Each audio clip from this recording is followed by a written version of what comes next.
Alright, so had a little issue the other day, and was driving home and my wheel felt like it didn't look right. And then every time I let off the gas, it felt like my brakes were going on. So what I ended up having is the hub bearing or unit bearing that's on the outside where the wheel actually mounts to, a couple of bolts broke, and made it for a nice precarious drive home. It's not supposed to do that. This is not an independent suspension. Those aren't bad ball joints. That's because the unit bearing that's inside there is loose. The only thing that's holding that wheel on there from falling off right now is the brake caliper and the brake pads, which I'm sure are completely smoked. But we'll see once I get the wheel off.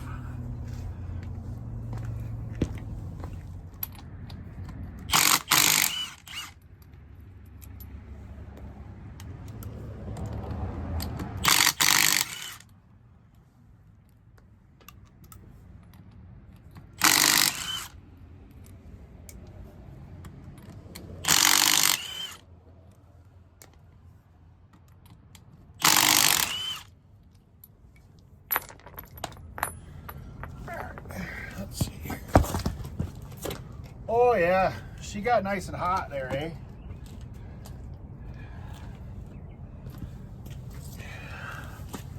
Come in here. You see that purplish blue color? That is not supposed to be like that. Brake pads don't look that bad yet. They're still there.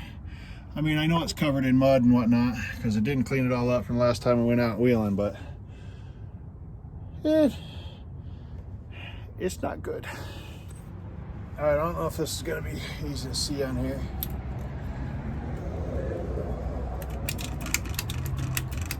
Maybe if I move this over here to this angle, you can see it's moving everything all the way back to the U-joint back here. And then there's a telltale sign once I move the brake caliper out of the way, which I should clamp that up someplace, but I'm not doing it, is there's a bolt here, which you can't really see, and there's a bolt down here that's missing. It's actually inside the Jeep right now because it broke off. But you can still see the stud end of it's down here. I'm gonna put that over at my arm. It still can turn it, so hopefully. Oh, and that one's just gone. Sweet. So there's only one holding it on.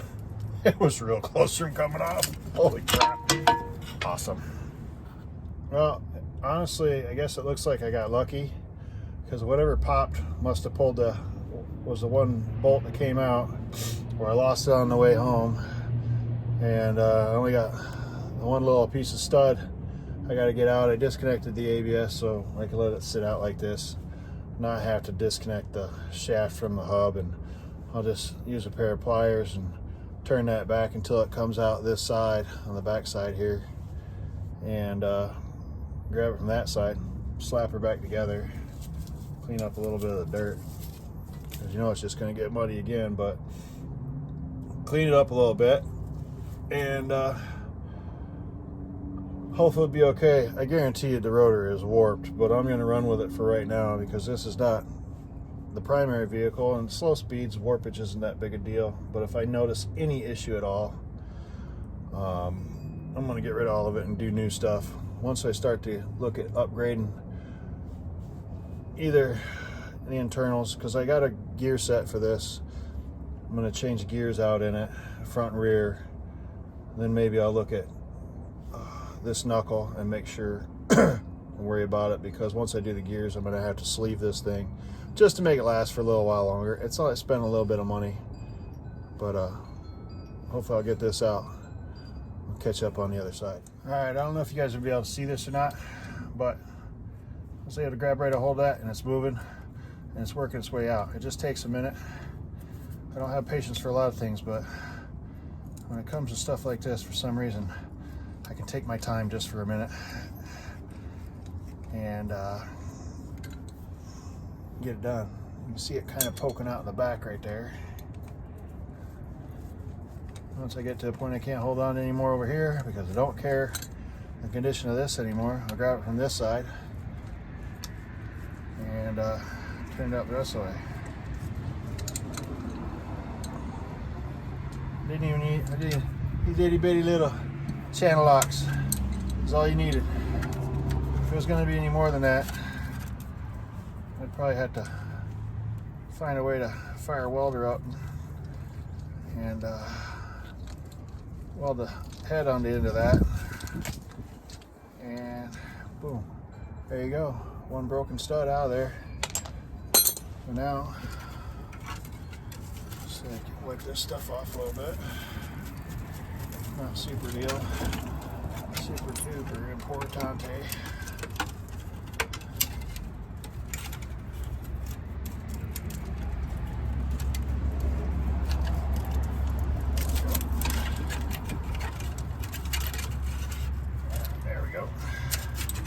Slid out of the axle shaft a little bit. There you go. I just need to line all that stuff back up. Get the sensor back on.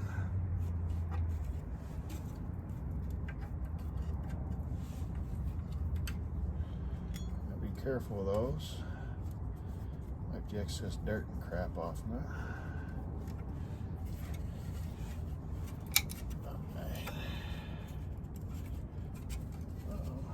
I might have to, yeah, there you go, I can move that.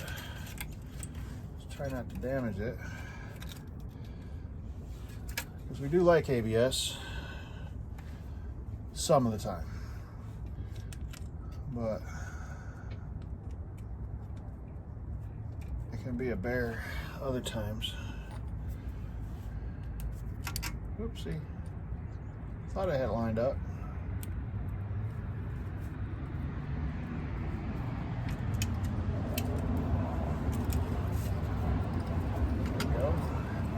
Got her on there now. All I gotta do is go grab off the top of the toolbox there, which I left inside. The studs. Put them in there. And hopefully we'll be back up and running. I got 3 brand new bolts for the hub studs or hub bolts or whatever you want to call them. I'm gonna replace all 3 of them because I guarantee you, even the one that was still holding on, which doesn't look like it's fared too bad, it's definitely stressed and is not going to be safe to use. I don't even know if I'm going to hang on to it to have it as a backup unit. Looks like I might have to get some dirt out of that one there in the back. Line those up. We'll get her in.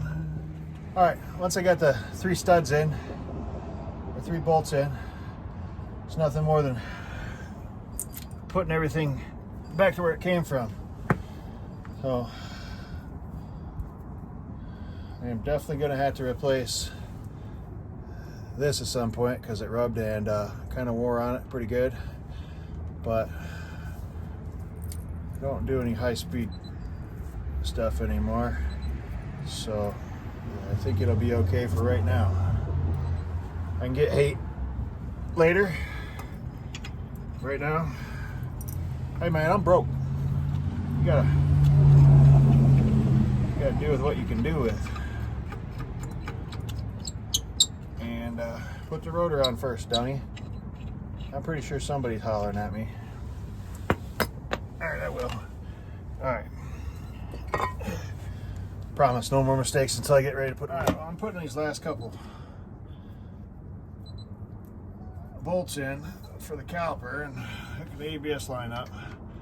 Wanted to think about it and say, no matter what you're thinking you did, I mean, I've been turning wrenches for a long time,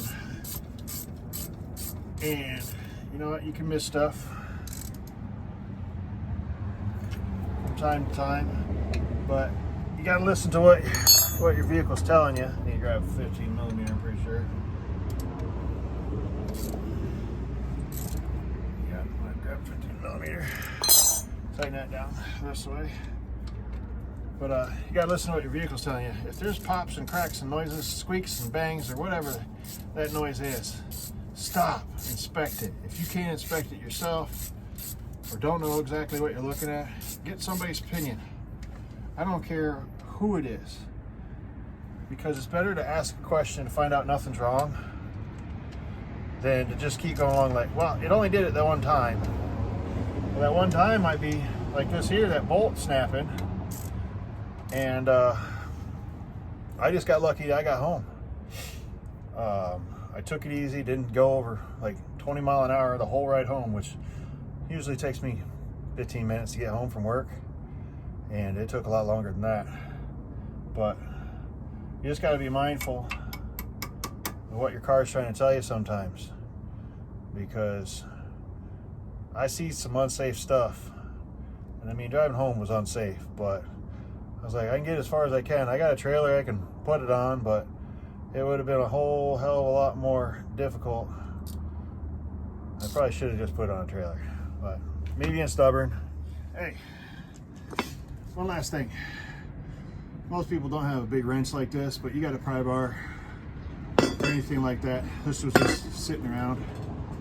These tires are heavy. So what I like to do whenever I'm putting these, changing them out, I like to make sure I line up where my lug nuts are at. Put one of them up in the vertical, usually the top one. Line this up, get it somewhat close, lay it over top of it. I'm gonna have this underneath here, and I can pick up on it. Lever makes life a lot easier for me.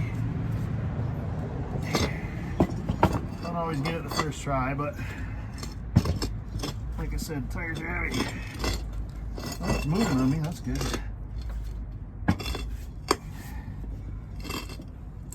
Huh. Well, it's making me look like a jackass here. I don't understand why there it goes. Only because I'm trying to show somebody something. Is it going to be like that? But even if it's being difficult like it was, it still is a lot easier than trying to manhandle that. I mean, it's probably 100 pounds, 80 pounds.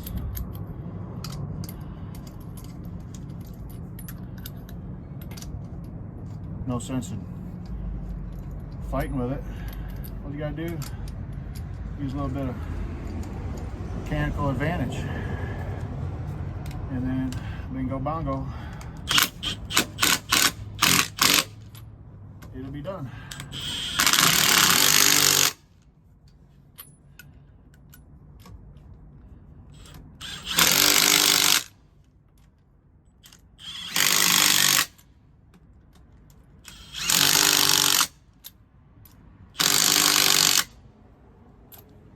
Oh look, it's nice and steady now.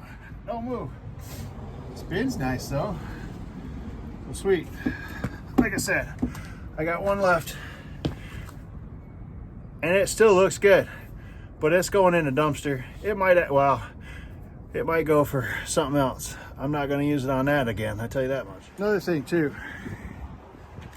This right here, just a small set. You got your suppliers. This set has pretty much the majority of things that's metric and standard that you're going to use on a day-to-day basis if you're going to be out wheeling. There are some things that go a little bit bigger, but I mean, it's got a 21 millimeter. There's a lot of stuff on a Jeep that doesn't go past 21 millimeter. It's got 1/2 inch drive, which if you're going to be involved with this stuff, I definitely recommend getting a impact, battery powered impact. Take a charger with you. I mean, most of these newer vehicles, they have a 110 outlet inside of them. It'll work to charge that up. So don't hesitate to get something like that and take it with you. Plus, a lot of places, especially if you go to a park somewhere, they got a place to charge stuff up. And not only that, as you're going through stuff, you can look and see what you might be having and might be missing, because every spot needs to be taken up. I mean, minus unless you got different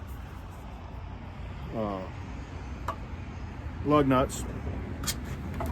A dead blow hammer. This one I've had for years. It probably is about to the point when it needs to get replaced because it's going to get broke. Oh, it's already cracking. But you know what? It still does the job. A little set of scribes. There's so many different little places that get dirt and grime and crap in that you can't get out of just by trying to blow on, get it, and like have one of these when you get on the trail. Oh my Lord, it'll help you out tremendously. You know, and don't forget to take some extra little bits for your 1/4 inch impact drivers. Have that in case the one battery dies and you don't have time enough to charge something. You're sitting in the middle of the trail, and that way you can get out of the way or get home, however you want to look at it. Either way, I know my head's chopped off right now. Maybe I can fix that here real quick. Whoop. There we go. Either way, stand in front of the light. You guys can make fun of however I did it. I don't care. I'm just trying to be helpful. There's people out there that don't know how to do a lot of stuff. I know there's a lot of experienced people out there that are giving up tutorials on things. I'm not doing tutorials. I'm just trying to give you a little glimpse into the madness that we got going on around here, because, well, even the simplest things can cause you some major problems. I mean, I could have lost my wheel on the way home. I could have shot that wheel off and it hit somebody else. Now I'm dealing with an accident. So you just got to be careful, be mindful. We'll see what's next. I know that I got this on here. I got gears and stuff, and people might be asking, why did I do that? Well, I got to put a transfer case in my daughter's car, and my wife's still got to put some parts on her car, or her Jeep rather, because you know what, she wants to do her own stuff, and I'm proud of her for that.